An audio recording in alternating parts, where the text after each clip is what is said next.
ಈಗ ನಾನು ಅರ್ಥ ಮಾಡ್ಕೊಂಡಿದ್ದು ಪ್ರಜಾಪ್ರಭುತ್ವ ಏನು ಅಂತ ಹೇಳಿದ್ರೆ, ಜನರಿಂದ ಜನರಿಗಾಗಿ ಜನರಿಗೋಸ್ಕರ.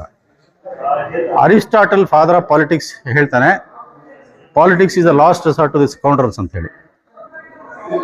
ನನಗೆ ಈಗ ಅರ್ಥ ಆಗ್ತಾ ಇದೆ, ರಾಜಕೀಯ ಅಂತ ಹೇಳಿದ್ರೆ ರಾಷ್ಟ್ರೀಯ ಜನತೆಗೆ ಕೀಳು ಯಾತನೆಯನ್ನು ಸೃಷ್ಟಿ ಮಾಡುವುದು ರಾಜಕೀಯ ಅಂತ ಹೇಳಿ. ಈಗ ನನಗೆ ಆ ಥರ ಮನಸ್ಸಿಗೆ ಬರ್ತಾ ಇದೆ. ಹಿಂದೆ ಎಲ್ಲ ನಾನು ಭಾವಿಸಿದ್ದೇನೆ ಅಂತ ಹೇಳಿದ್ರೆ, ಪ್ರಜಾಪ್ರಭುತ್ವ ಅಂತ ಹೇಳಿದ್ರೆ it is A philosophy, it is a temple, it is a worship ಅಂತ ಹೇಳಿ. ಸೊ ಪ್ರತಿಯೊಬ್ಬ ಭಾರತ ದೇಶದ ಪ್ರಜೆಗೆ ಸಂವಿಧಾನಬದ್ಧವಾಗಿ ತಾನು ಸಂವಿಧಾನದಲ್ಲಿ ಕೊಟ್ಟಿರ್ತಕ್ಕಂಥ ಹಕ್ಕು ಬಾಧ್ಯತೆಗಳ ರೀತಿಯಲ್ಲಿ ನಡೆದುಕೊಳ್ಳುವ ಸ್ವಾತಂತ್ರ್ಯ, ವಾಕ್ ಸ್ವಾತಂತ್ರ್ಯ, ಧರ್ಮ ಸ್ವಾತಂತ್ರ್ಯ ಎಲ್ಲವನ್ನೂ ಕಲ್ಪಿಸಲಾಗಿತ್ತು. ಆದರೆ ಅದೆಲ್ಲಕ್ಕೂ ಒಂದು ರೀತಿಯ ಅಡೆತಡೆ, ಗೊಂದಲಗಳು ಸೃಷ್ಟಿಯಾಗ್ತಾ ಇದೆ. ಪ್ರತಿಯೊಬ್ಬ ಮನುಷ್ಯನು ಇರ್ರೆಸ್ಪೆಕ್ಟ್ ಆಫ್ ದಿ ಪಾರ್ಟಿ ಒಂದು ಫೋಬಿಯಾ, ಒಂದು ಭಯದ ವಾತಾವರಣದಲ್ಲಿ ಜನ ಮುಂದೆ ಹೋಗ್ತಾ ಇದ್ದಾರೆ.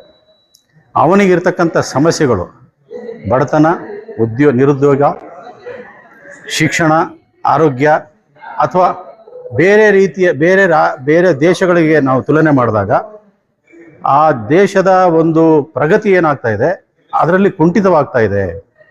ಸೊ ಈ ರಾಜಕೀಯ ನಡೆ ನಮ್ಮ ದೇಶಕ್ಕೆ ಇದು ಮಾರಕವಾಗ್ತಾ ಇದೆ ಅನ್ನೋದು ನನಗೆ ಒಂದು ನೋವು ಆಗ್ತಾ ಇದೆ.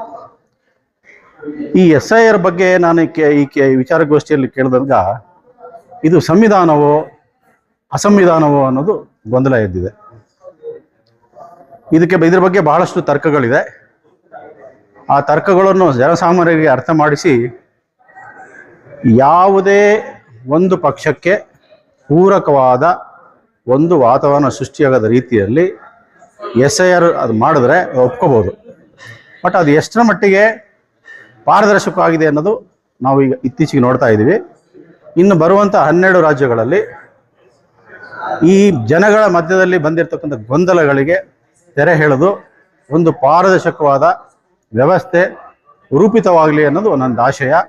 ಯಾಕೆ ಅಂತ ಹೇಳಿದ್ರೆ, ನಮ್ಮ ದೇಶ ಸಾಧು ಸಿದ್ಧರು, ಶರಣರು, ಸೂಫಿಗಳು ಕಟ್ಟಿದಂಥ ಒಂದು ಶಾಂತಿಯ ದೇಶ. ಪ್ರಪಂಚದ ಎಲ್ಲ ಭಾಗಗಳಲ್ಲಿ ನಮ್ಮ ದೇಶದ ಬಗ್ಗೆ ತನ್ನದೇ ಆದ ಗರಿಮೆ, ಹಿರಿಮೆ, ಒಲವು, ಸಾಂಸ್ಕೃತಿಕ ಎಲ್ಲ ರಂಗಗಳು, ಕ್ಷೇತ್ರಗಳಲ್ಲೂ ನಾವು ಬಹಳಷ್ಟು ಮುಂದುವರಿಯುವ, ಹೆಚ್ಚಿನ ಪ್ರಗತಿಯನ್ನು ಕಾಣುವ, ವಿಶ್ವಕ್ಕೆ ನಾವು ದೊಡ್ಡಣ್ಣ ಅನ್ನಿಸ್ಕೊಳ್ಳುವ ಎಲ್ಲ ಸಾಮರ್ಥ್ಯಗಳನ್ನು ಇರುವುದರಿಂದ ರಾಜಕೀಯ ನಡೆ ಸುಲಲಿತವಾಗಿ ಸನ್ನಡೆಯಲ್ಲಿ ನಡೆಯಬೇಕನ್ನೋದು ನನ್ನ ಆಶಯ. ಅಷ್ಟು ಹೇಳೋಕ್ಕೆ ಇಷ್ಟಪಡ್ತೀನಿ. ನಮಸ್ಕಾರಗಳು.